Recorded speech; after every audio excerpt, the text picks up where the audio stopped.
Hey everybody, it's Julie, Jules here.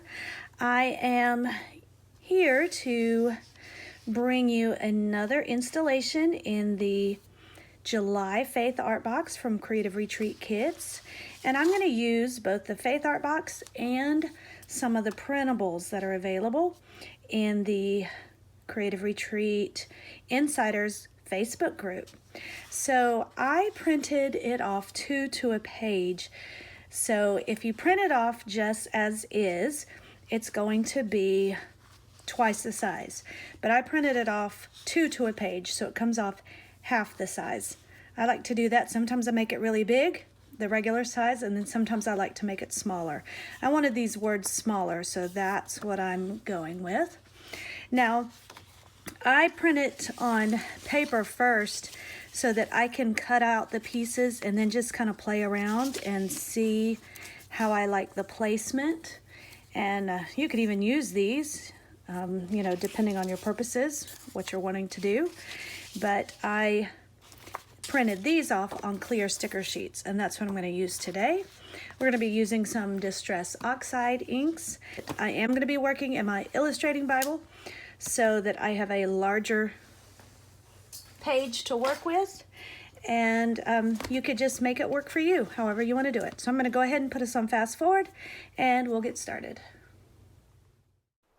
Okay, so I am working on an unprepped page, and I'm going to blend some Distress Oxide inks onto my margin here. I'm starting with the color Spun Sugar, and I'm using a jumbo dauber for this pink.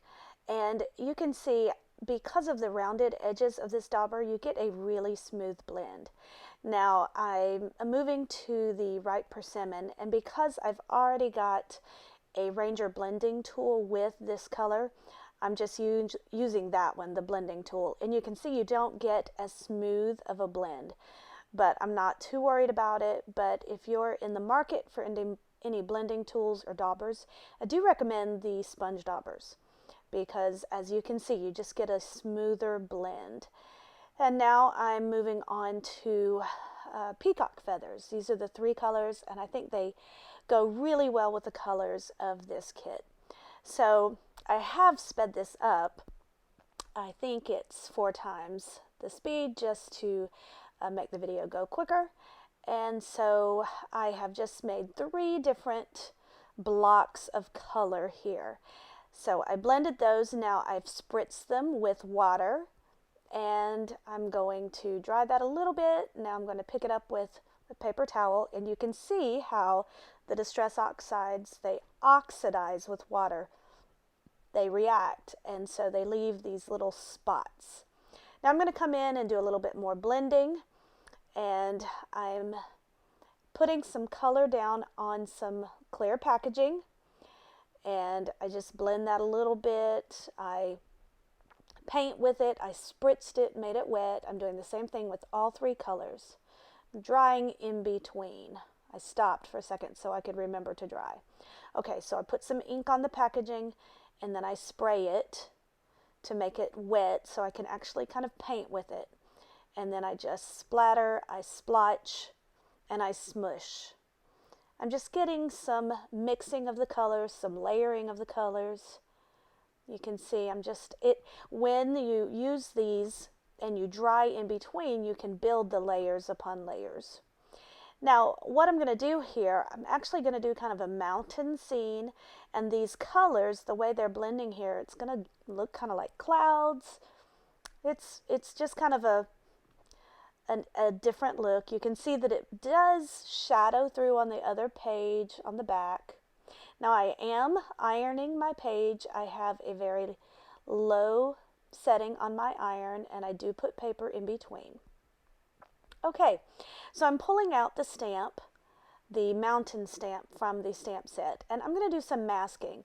So I'm using a full sticky adhesive, and I have that linked. You can use any Post-it, you can use any kind of paper, but it helps to have the full stickiness on the entire Post-it. That way it just doesn't move. So you stamp what you want to be in the foreground, and then you cut out what you have stamped as your mask. and then you place that mask over that first stamp that you want to be in the foreground, and then you stamp over that. And that makes it so that your stamps, your images just completely blend together with no lines intersecting. So I'm just doing that. So the three different blocks, where they intersect, where they mix, where the pink meets the orange and the orange meets the blue, those are going to be kind of my three different sections. Okay, so you can see how I made a mountain range, and you don't have any crossover of the lines. Now I'm pulling out the cute little cloud set, the stamps from last month's kit. And I'm still masking. So I put the the mountain back down, and then I stamp over it with the cloud so that it looks like the cloud is actually behind the mountain.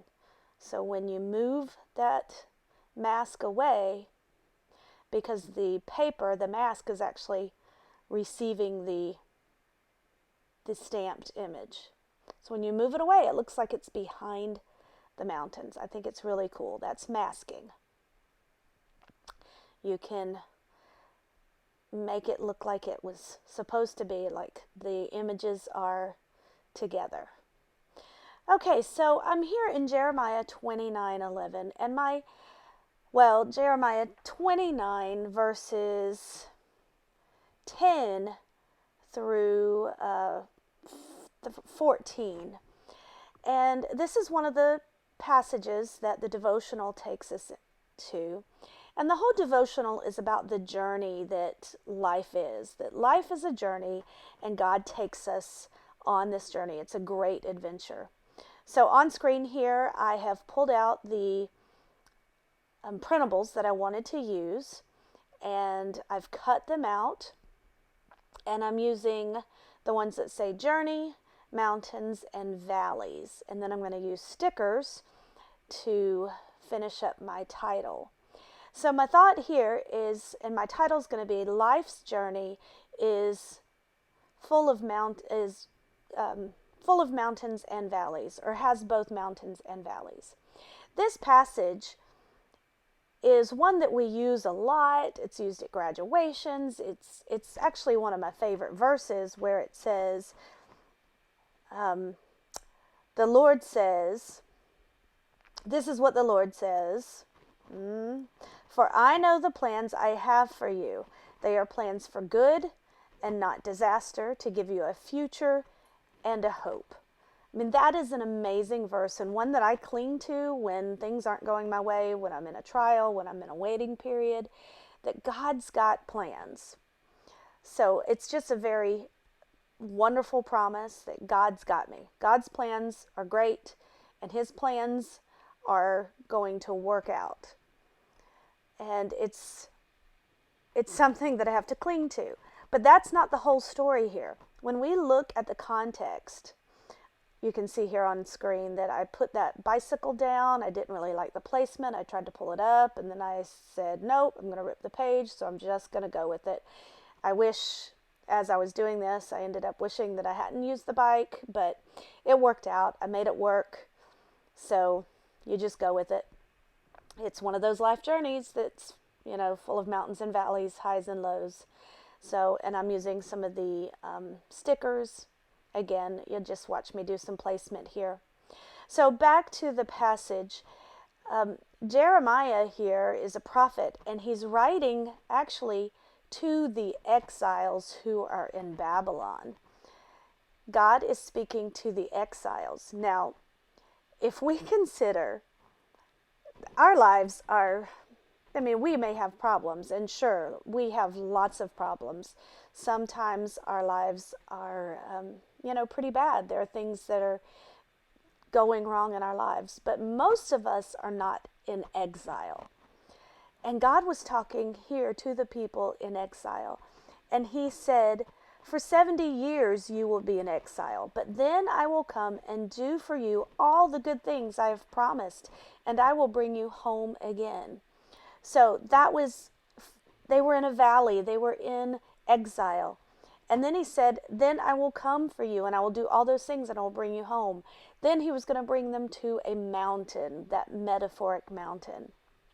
He says, I have plans for you for good and not disaster. So God is talking about the mountains and the valleys that our lives go through. And God will always bring us through. So our lives have, our journey, life's journey has both mountains and valleys. So we just need to trust Him. We just need to trust Him. So back on screen here, I've placed that bike, but it seems disproportionate to the rest of it, to the mountains. So I used that little signpost and I'm putting that on. I did write, trust His plan on the signpost with a pen that writes on clear surfaces. So I'll have all my products linked.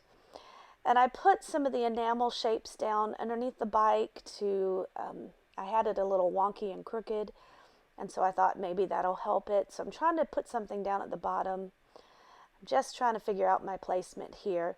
I end up moving those enamel shapes and just putting some washi tape there, and that makes it work a little bit better. And then I also end up, and you'll see it in some of the still shots, I take the signposts and I add some puffy, some adhesive, double-sided adhesive foam tape behind it just to bring it up off the page some. And that helps, that dimension helps to distinguish between the bike and the mountains, and it just seems to separate them. So it's not like the bike and the signpost and the mountains all run together. It actually just seems to aesthetically differentiate it, and it helped, in my mind at least, make it look better. So here's where I put that sticky, the washi tape down at the bottom, and that made it better in my eyes. I put those enamel shapes in various places. So if I were doing this in a smaller Bible, I would probably, with just the 2-inch margin, I would probably keep it, of course, smaller scale and do it vertically instead of, I would turn my Bible sideways and then do it vertically with the mountains going long way, going up. So here's some still shots. Make sure that if you haven't yet picked up the July Faith Art Box, that you do. I've got links in my description box below.